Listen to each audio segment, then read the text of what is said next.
Go ahead. Hello, good morning. From the families of migrant workers, and at the same time, we do our media work, kakampi online. So kami po mga families kasi, hindi kami naniniwala sa insurance kasi kala namin patay. So patay lang siya. Diba? Parang nakakatakot na yung mamatay. Parang something like that. Siguro, kaya ko konti din yung mga ano, diba? Parang, ano yung pwede natin gawin para matanggal sa kanila yung connotation na pag-insurance, ano yan, buhay, parang mamamatay na yata, something like that, no? Tapos parang, ano ba yung pwede nating pagsikapan? Kasi kami, nasa NGO work kami lahat dito sa kanan, at media naman ako kalahati dito. Yung sinasabi mo po na information dissemination, sometimes kasi information dissemination magastos din para sa inyo, di ba? Sabi nyo, siguro pag-usapan natin, nandiyan naman yung representative natin from the NGO side, ano ang pwede natin gawin para matanggal yung ganun na klase na connotation sa isipan namin, di ba? Yung mindsetting namin yung mamatay. Kasi yun ang iniisip natin kaagad, no? Tsaka parang, kanina may binanggit po kayo na tungkol dun sa pagbalik ng OFW, may ipon siya, paano natin siya matutulungan? Alam niyo yung ganon? After 5 years, nakabalik na ako, ang puno na ako, tapos na ako sa Sun Life. Parang dapat matulungan din natin sila paano ba ako mag-business. Ganon, di ba? Magtatayo ako ng ganito, etc. Siguro baka ganun pa din ba yan, matulungan natin sila sa ganon. Lalo na yung families ng migrant workers. Kasi po kami yung gumagastos, di ba? Wala kami nung nung iniisip na ganyan. Basta iniisip na, kami ang mag-iipon, kami ang may say para makapasok dyan sa ganyang klase. Kahit ako nung una yung insurance, sabi ko. So yun, siguro pag-usap-usapan pa rin, through them, di ba? Thank you po. Go ahead, ma'am. Sige pa, bago siguro yung next question. Totoo po yung sinabi ni ma'am. In fact, even ako na nagtatrabaho sa insurance, pag nalalaman mo mga kaklase ko dati, yung mga sa insurance ako nagtatrabaho, ganun yung pag-iisip, no? Na insurance para lang sa pagpatay. Meron ka lang makukuha pag mamatay. So gusto mo ba mamatay? Ibang-iba yung mindset pag insurance ng kotse. Sa doon, parang okay lang yan kasi peace of mind. Pag na-disgrasya, pero hindi mo gusto ma-disgrasya. While yung life insurance, hindi siya yung gano'n na parang okay lang yan, peace of mind. Kasi mangyayari talaga siya eh. Unlike sa kotse, pwede hindi siya ma-disgrasya. Pero we all know na lahat talaga tayo pupunta doon. So, paano natin yan ina-address? Para hindi siya yung maging hindrance, no? Yung challenge, para hindi tanggapin ng tao na kailangan yung pagpaplano. Kailangan kong paghandaan yung something na alam kong dadating talaga. So, kami sa Sunday ko napansin nyo kanina yung produkto na diniscuss ni Sir Kari, hindi niya binanggit na may death benefit. Pero yung produkto na to ay may death benefit. So, hindi tayo nag-focus doon. Tapos, meron tayong mga programa na ginagawa, yung Play for Life. So, medyo ginigamify natin. So, para mas magaang.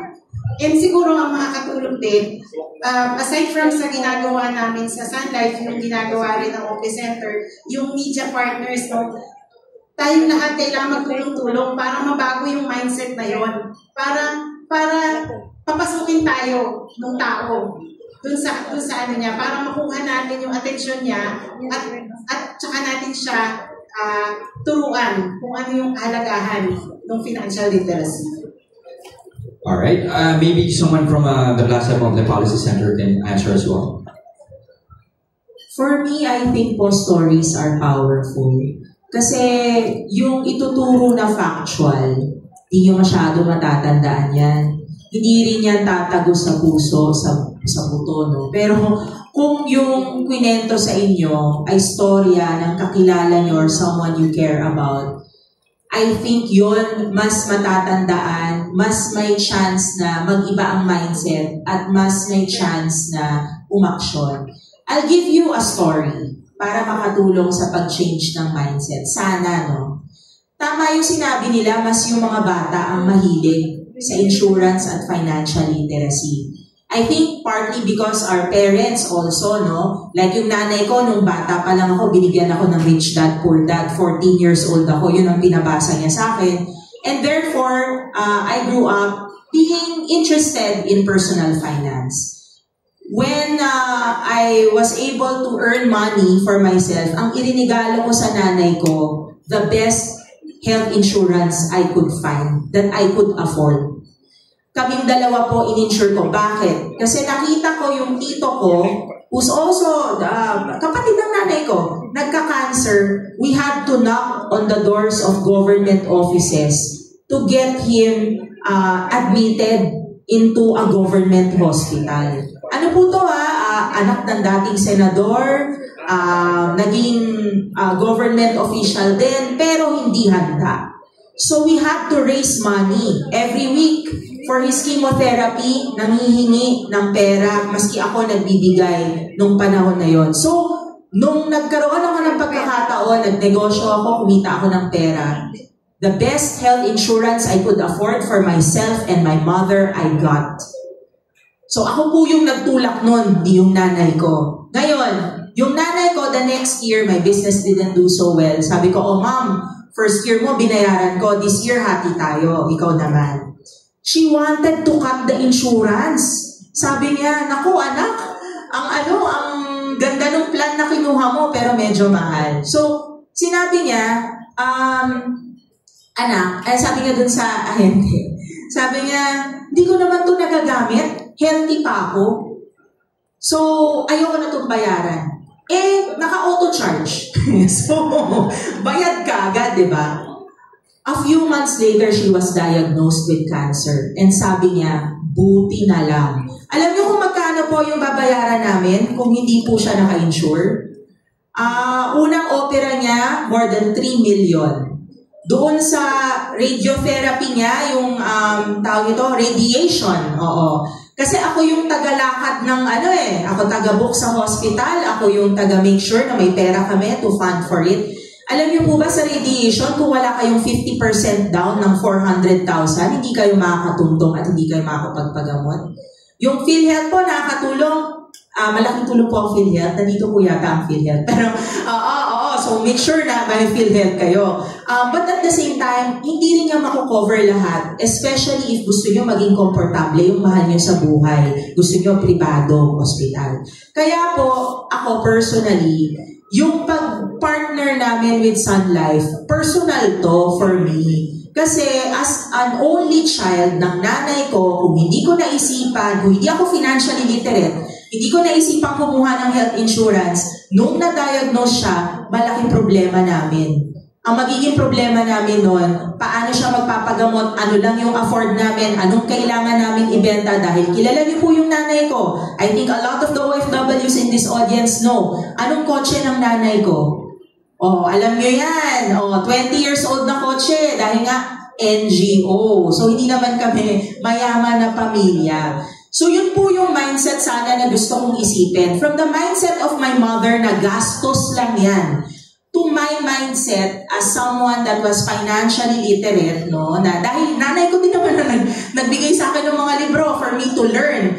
Ang pagkakaalam ko is, mas gusto ko nang magbayad nang wala pa akong sakit, nang hindi pa ako retired, hindi pa ako senior citizen, ngayon na ako maglalagay, habang mura siya, a fraction of the cost lang yung ibabayad ko, kesa sa pagkailangan ko na, wala akong matutukutan. Kasi doon ka na mangangatok at naranasan ko yun, it's not a pleasant experience. Alam niya ng mga taga-NGO, you know this, it's very difficult. Minsan, nahihimatay na yung OFW, nakapagdala na po ako ng OFW sa government, no?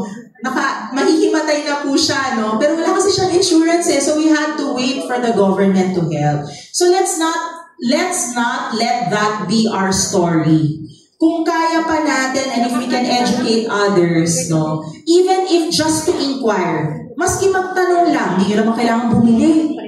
Malaman nyo lang, what are the options for you? Magkano ba yan? Magkano bang benefit pag nakuha ko yan? And kung afford nyo na, get it. Para that way, hindi kayo nangangamba. Magkasakit man kayo, magretiro man kayo, matanggal man kayo sa trabaho. So, I think stories are powerful.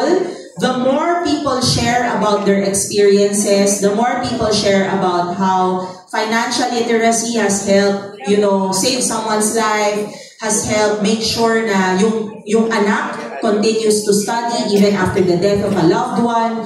The more change yung story from gastos lang yan to napakalaking tulong yan. Okay, yun na po. Alright, sige. Ms. Carla, you can add some more insights.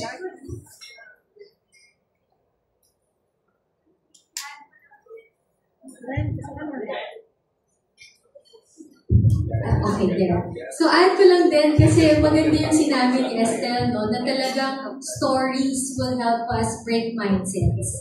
Now, I would like to share kay Ma'am po, dalawang storya ng isang kliyente po ni Sun Life.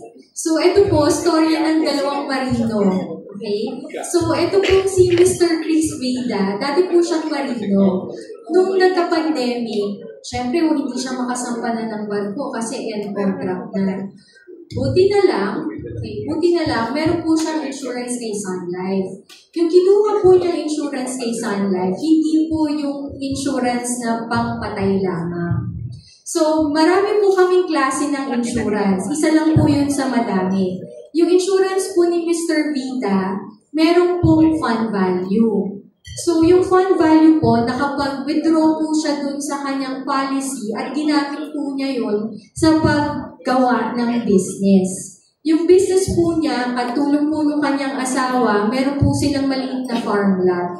So, ginamit po niya yung nakuha niya dun sa kanyang policy to actually help that farm lot grow. So, isa lang po yun sa mga storya ng isang aming kliyente. Meron naman po kami isa ding kliyente, si Jenny at si Jimwell. Si Jimwell po marino din. Yung asawa niya, si Jenny, nurse naman. So, ang maganda po dun sa istorya nila, matagal po silang nag-a-abroad, pero dahil po sa mga policies na nakuha nila kay Sun Life, nakauwi po sila for good. So, yung napag-ipunan po nila, dun sa insurance nila, meron po kasing mga guaranteed benefits yun, at hindi lang po fund value, na gamit po nila sa pagpaaral ng kanilang mga anak, na gamit din po nila sa pagpagawa ng kanilang bahay. So, ganun lang po yung some of the stories that we've encountered habang nakakausap po namin yung aming mga OFW clients. Alright, thank you very much, Ms. Carla.